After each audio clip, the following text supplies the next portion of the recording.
I'm going to reward you with something that you will just have to tell the others about and make them sorry they were not here. I'm going to sing for you. And I'm a terrible singer. So I got some claps there. They're like comedy relief. Yes. But the message today, I'm finishing the series I've been doing on the home, and this is the last message on that. And I've been talking a lot to parents, and today I want to talk to grandparents and grandchildren. And so we're going to be talking about the young and the old, and I was thinking about calling it the odd couple. But as I was writing the message and reviewing it and getting ready for this week, I realized that I'm like in that older camp now. And I'd never been there before. And, or really didn't think that I was. And I hate to admit this, but I'm now a card-carrying member of the AARP. And I didn't even sign up. They just send you stuff in the mail. And now, I guess now they think that I'm one of them. And I didn't know this, but the AARP has some of their own songs. And like, for example, you know the Julie Andrews song, My Favorite Things? There's an AARP version of that. Did you know that? There is. There really is. There's an AARP version that goes like this. Maylocks and nose drops and needles for knitting, walkers and handrails and new dental fittings, bundles of magazines tied up in string. These are a few of my favorite things. Cadillacs and cataracts and hearing aids and glasses, Polydent and Fixodent and false teeth with glasses, pacemakers, golf carts, and porches with swings. These are a few of my favorite things. When the pipes leak, when the bones creak, when the knees go bad, I simply remember my favorite things, and then I don't feel so bad. Man, I'm just coming over this cold, so I really don't sing this bad. I really don't. It's just coming out kind of rough there. Hot tea and crumpets and corn pads for bunions. No spicy hot food or food cooked with onions. Bathrobes and heat pads and hot meals they bring. These are a few of my favorite things. Back pains, confused brains, and no fear of sinning. Thin bones and fractures and hair that is thinning. And we won't mention our short, shrunken frames when we remember our favorite things. When the joints ache, when the hips break, when the eyes grow dim, then I remember the great life I've had, and then I don't feel so bad. So that's it. My favorite things. You tell all those people that are gone what they missed and that they better come on holiday weekends. But the truth is, and I sing the song because as we get older, we do start to feel kind of tired and worn out. We just don't seem to have the drive and the energy that we used to. And some people actually feel just kind of washed up. And maybe even like they're in the way of younger people. And people don't necessarily mean to communicate this. It's just that to some older people, or maybe even a lot of older people, it seems like their experiences and what they bring to the table just isn't as appreciated maybe as they thought that it would be. And so sometimes older people will pull away. Sometimes maybe they're even kind of pushed away. And so they kind of become isolated.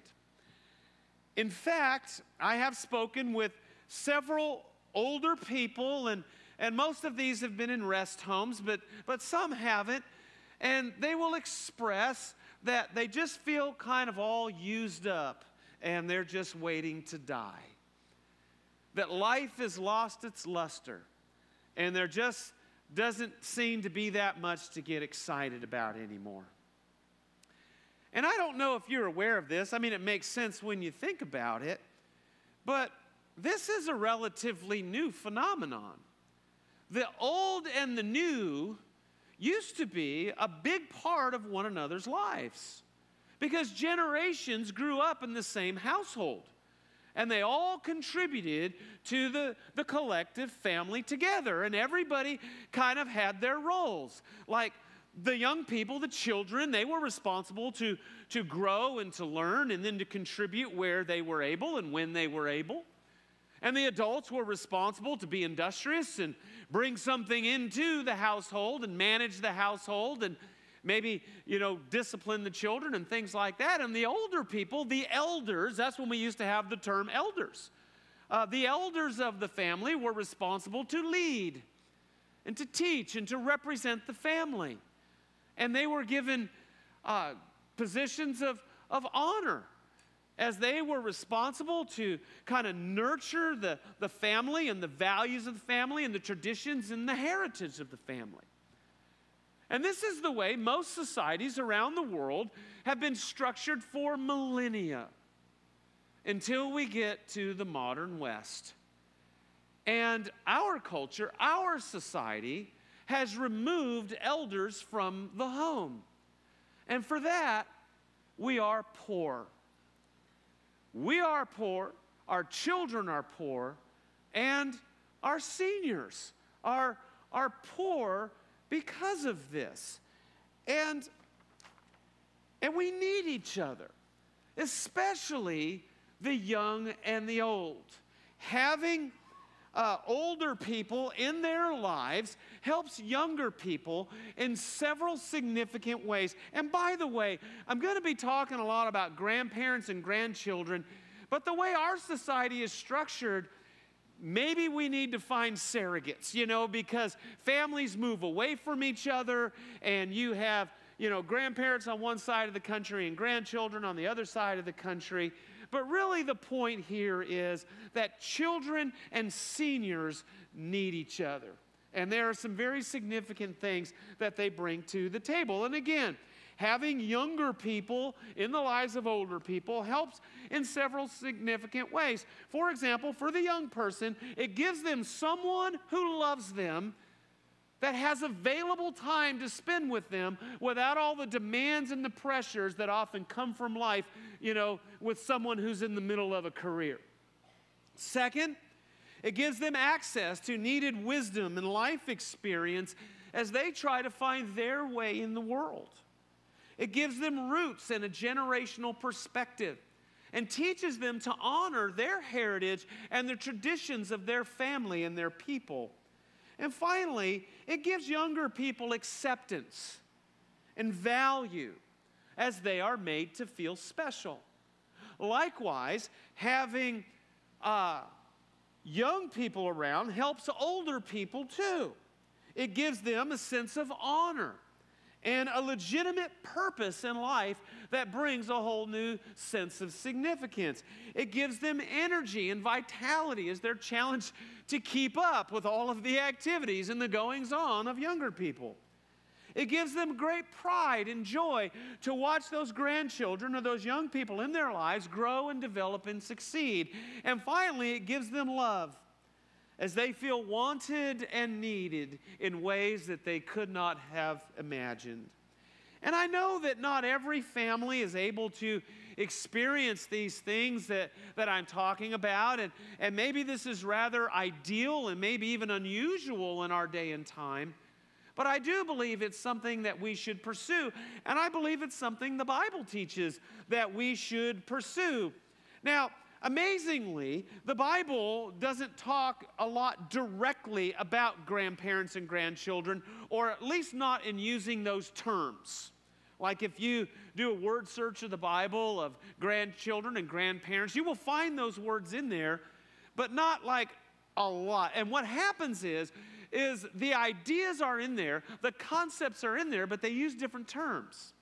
Because in the way they thought in Bible times, that grandparents were an extension, grandparents and beyond were, everyone that gone before them were all extensions of the grandparents, and they were called fathers. And so there was this collective group, the fathers, and that term is used over 500 times in the Bible. And grandchildren and those who come after them are all included in the collective group descendants. And that term is used over 1,000 times in the Bible. And so the Bible talks a lot about fathers and descendants, but it talks about them in a way that we do have a relationship. There is a connection there. And the Bible does also talk about grandparents and grandchildren in a few places, and I want to focus on one of the few that does. And it's Proverbs 17:6. And the passage reads like this: children's children. So this is grandchildren. So again, doesn't even use that phrase, but children's children are a crown to the aged. And we want to say, oh, that's nice. That's a cute little saying. And there's actually a whole lot more going on here than meets the eye. Because a crown is a significant thing. Kings wear crowns. Jesus wears crowns. We will be given crowns as we meet Jesus and as we move on into eternity. Crowns in many cultures represent different things. They represent honor. They represent authority. They represent reward. And here it says that grandchildren are a crown, and the way that it's phrased, again, it really means that idea of descendants, that our grandchildren and great-grandchildren are our crown.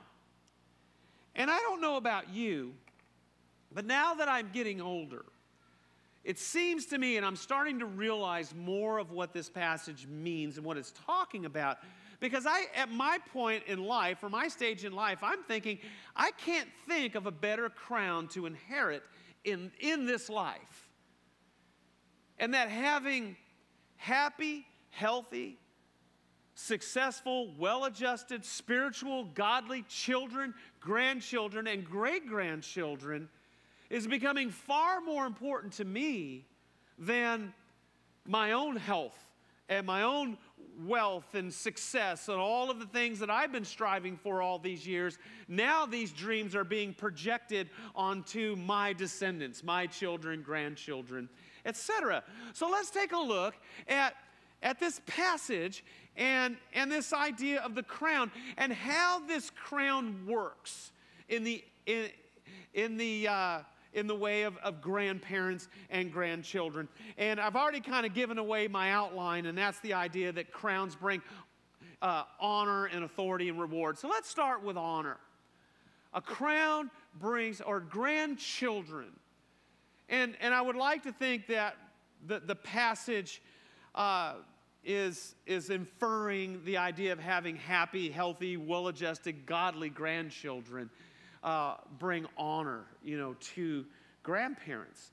And they do. And I saw this cool little story in a magazine, and of course I had to type it all back out, but it was an older magazine, but I thought it was really cool, and I want to share it with you. And this is a great sermon for pastors because I get to use stories that I can't use anywhere else. Where else do you use grandparent stories?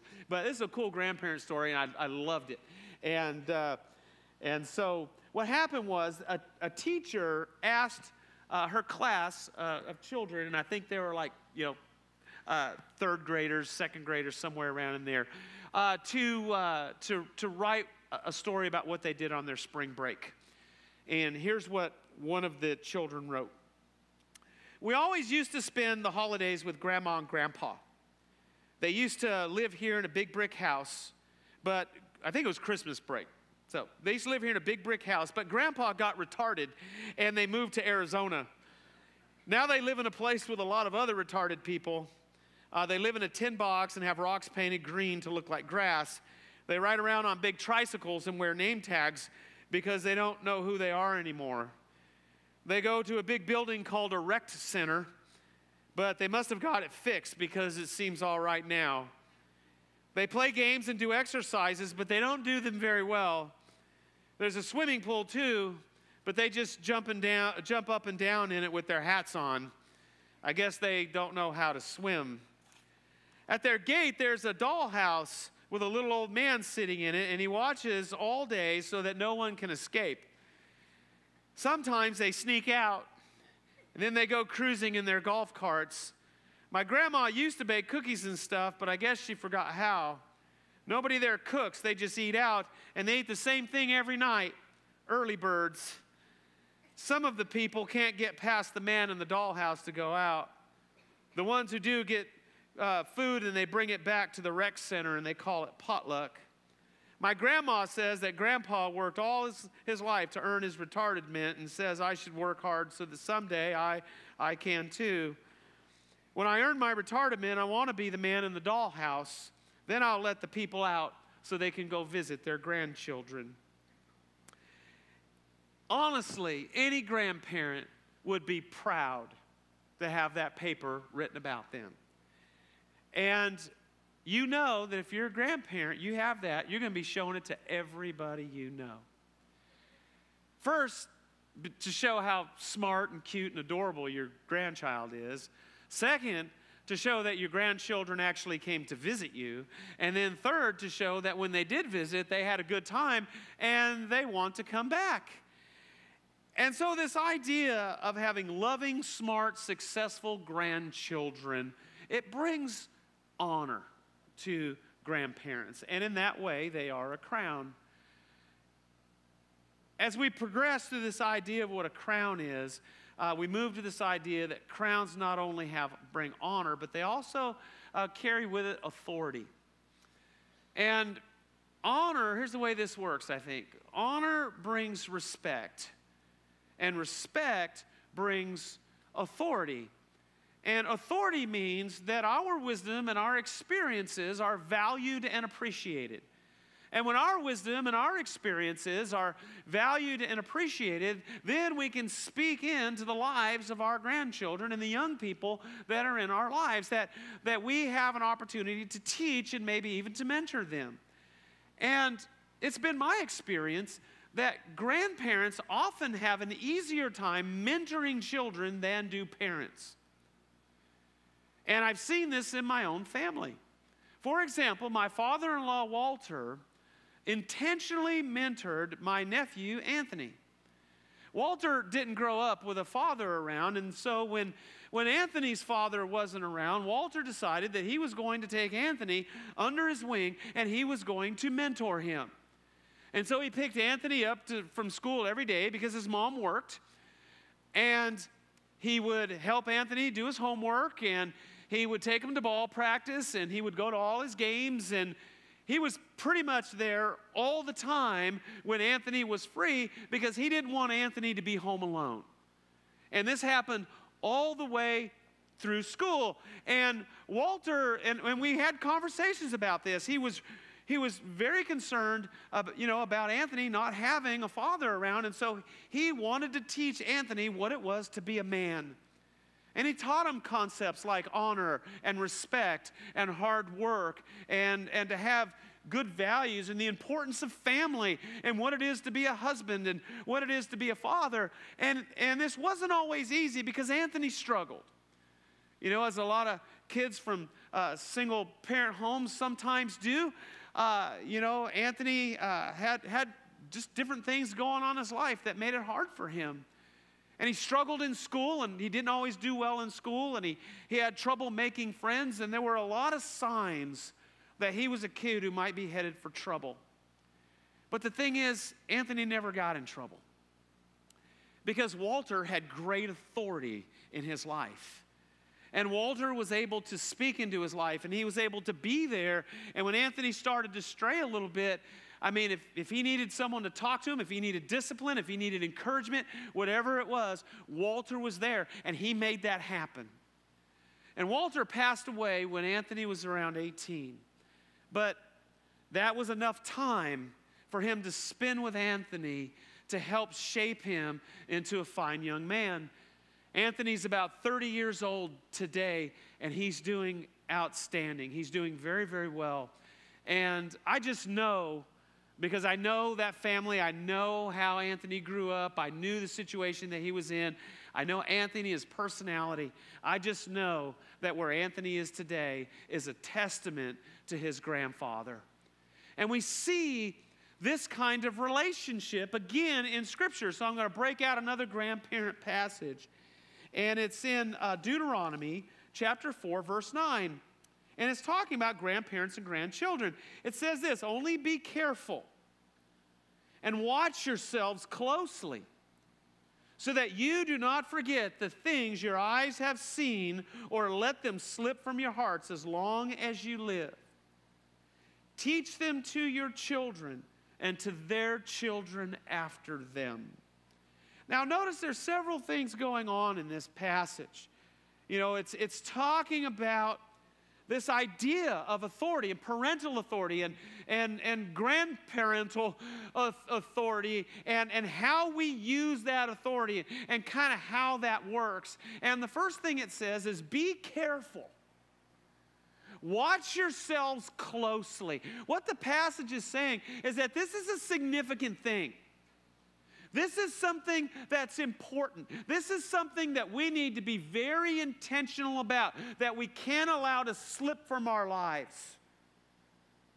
That this is a task that we have, and we need to take great care to be diligent in this task, to be faithful in this task. The second thing it says is that we are to pass on the experience and life experience that we have. And I think there's also a qualifier here. I didn't go into the rest of the context of the passage, but this particular passage, the context is spiritual as well. Not just common life experience, which I think is important and certainly applies, but there's also the idea of what we know of the Lord and the spiritual lessons that we have heard in life, and that we are to mentor and that we are to teach these things, not to only our children, but we are to teach these things to our grandchildren. And as I've said, grandparents often have an easier time teaching these types of things than even parents do at times, because there's that special relationship that the young and the old can have and should be nurtured, and then it becomes a conduit for this type of mentoring. And that leads to the final thing here that this passage is talking about, and that is that the entire thing implies relationship. It implies that the grandparents are in the lives of the grandchildren, and vice versa, that the young and the old are able to spend time together. And so this implies the idea that, again, time is spent, that there is a caring about those young people. There is the idea that we are looking out for their well-being, that we view them as a charge, that we view them as a responsibility that we have. And oftentimes, seniors will think, you know, I raised my kids, now these grandchildren are here, I'm going to let, the kids raise them, and I'm just going to kind of go do my thing. And I know that most grandparents don't feel that way, but I have talked to some that do, and that is an abdication of our responsibility. You know, the scriptures teach that we have a responsibility to our grandchildren to be in their lives. And this is, again, the way that Walter approached things with Anthony. And I think, he is a perfect embodiment of this particular passage and how that is supposed to work. And I think that's the type of relationship that we should pursue, and that we should look to see, how can I contribute in the life of this grandchild, in the life of this young person that God has put in my path. And so we see that grandchildren, that these young people in our lives, that they are a crown, not just a crown of honor, not just a crown of authority, but they are also a crown of reward. Posterity in the form of grandchildren and great-grandchildren and beyond has always been a sign of honor, has always been a distinction, has always been viewed as something special, as a reward in just about every culture that has ever been. I'll give you for instance, there was a woman in my last church in Sacramento who was well into her 90s named Ruby Betts.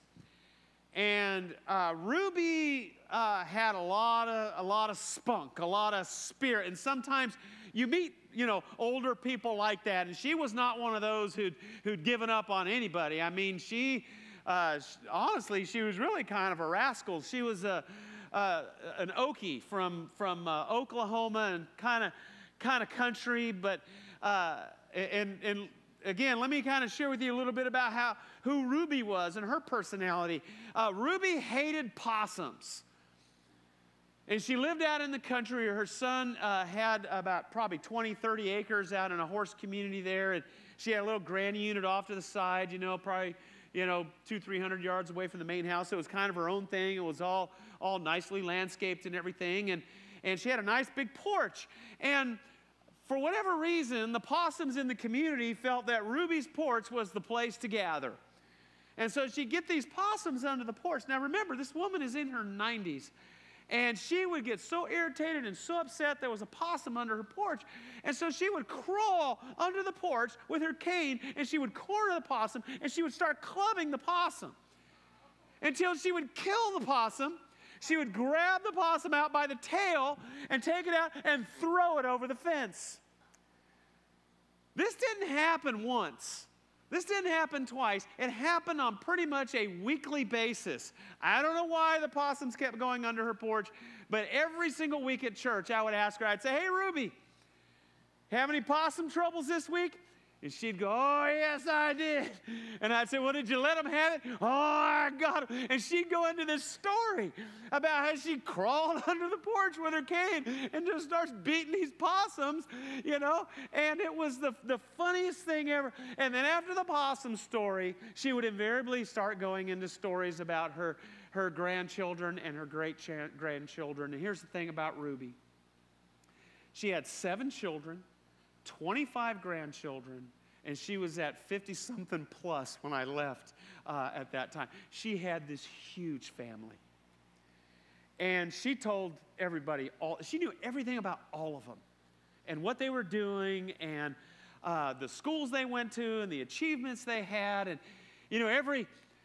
every month at our church we had a senior potluck, and I was invited because I was the pastor, and I always had to give the little talk, And the senior potluck at our church was really the primary purpose, as far as I can tell, was for everyone to tell everybody else what their grandchildren were doing. It was just a let's brag on my grandchildren contest.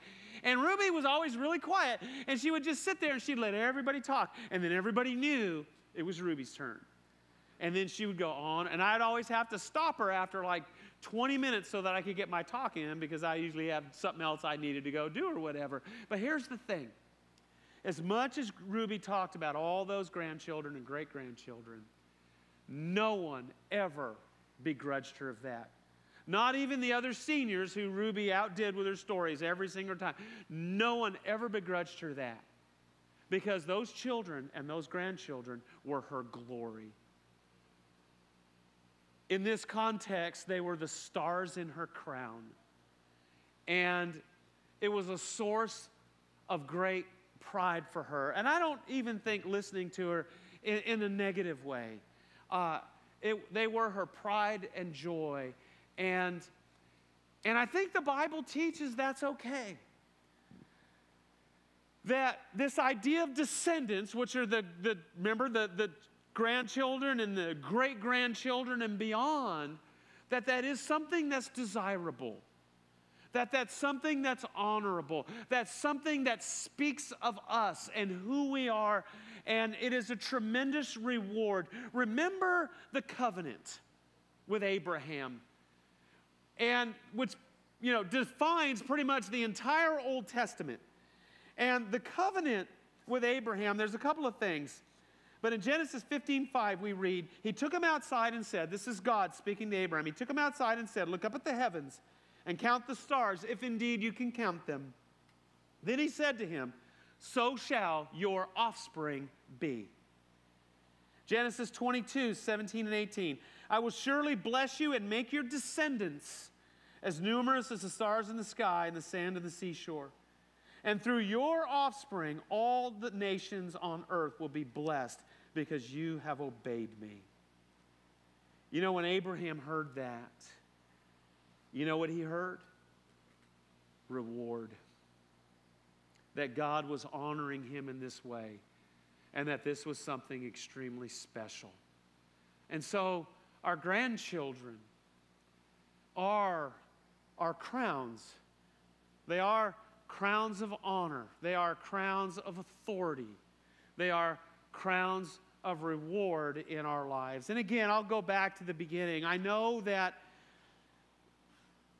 this is foreign in our culture, that we've gone to this nuclear family model where everybody has to live separately in these smaller units, and the larger family compounds are not the way that most people live, or not the way that most of us live nowadays. And so with people even living on different parts of the continent and, all over the world even today, that this is something that's not always possible. But what I would like to say is that it's something that's good, that it's healthy, that it's right. And I believe the Bible teaches that it's something that is very important for us to pursue. And I'm one of those people who grew up with my family on the other side of the continent. My extended family is all from Maine. You know that I grew up in California. And I remember looking back in my life having several important grandfather, grandparental type figures in my life. I can think of at least 3 who had a profound impact and influence on me. And my parents had friends of that older generation, that builder generation, and they made sure that we were around those people. I don't even know how intentional it was. We just had them in our lives, and they ended up making a huge difference for me and a huge difference in my life. And so I guess what I'm saying is if you have grandchildren, pursue that type of relationship where you can enrich them and speak into their lives and teach them and mentor them. If you don't, find some younger people to invest in. As I've been doing all this research and studying about the different generational stuff in church and all of that, one of the number one things that keeps millennials in church, they say, something like nearly 40% of millennials will say that it's because they have a mentor at their church. And so this is a possible thing. This is something that younger people do desire, and a lot of them want to have. And so pursue those relationships. If you're fortunate enough to still have your grandparents around, or if you're older like me and you still have your parents around, they've become elders at this particular point, speak into their lives as well. Be sure to give them that opportunity. Don't cut them off. Seek out that kind of relationship. And I'll close with a challenge for both groups. The challenge is this. If you are the grandchild, if you're a younger person and you have grandparents or great-grandparents in your life, or maybe you don't have them directly in your life, but you have some other older people who've taken an interest in you and that you have a relationship with, live in such a way as to bring them honor. Live in a way that you pursue the kind of relationship with them that they understand you are open to their wisdom and their life experiences. Ask them questions. Ask them to tell you stories. My kids love hearing stories from 2, 3, 4, 5 decades ago. Not just from me, but they're just fascinated by how things were, What do you mean you did your homework on a typewriter? What does that even look like, stuff like that. And they want to know those things. And so give the older people, the elders in your life, give them permission to pass on that wisdom, to have that kind of authority in your life. And then finally, live in a way that brings them reward, that honors them and makes them proud about who you are and the type of man and woman that you're becoming and that you are. And then the second group of people I want to challenge, again, are those grandparents. That if you're older and you're starting to enter into those years like me, those AARP years, and I'm kind of on the cusp. I don't have any grandchildren yet. I don't know that anybody looks at me that way, but increasingly over the next decade or two, I'm going to have that opportunity to pursue, these types of relationships.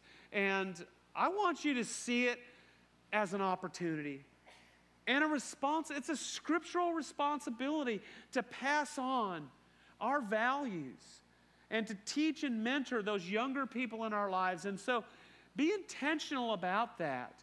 Be intentional about teaching and mentoring those that are in your life. Life today, parents are just going a million different directions. And as your life becomes less and less encumbered, here's an awesome way for you to invest the time that you have. And if you can't think of anybody, there's Big Sister, Big Brother organizations. I mean, there's all sorts of opportunities for this. But as Christian people, we have an obligation and a responsibility to pass on and teach on the heritage that has been passed on to us.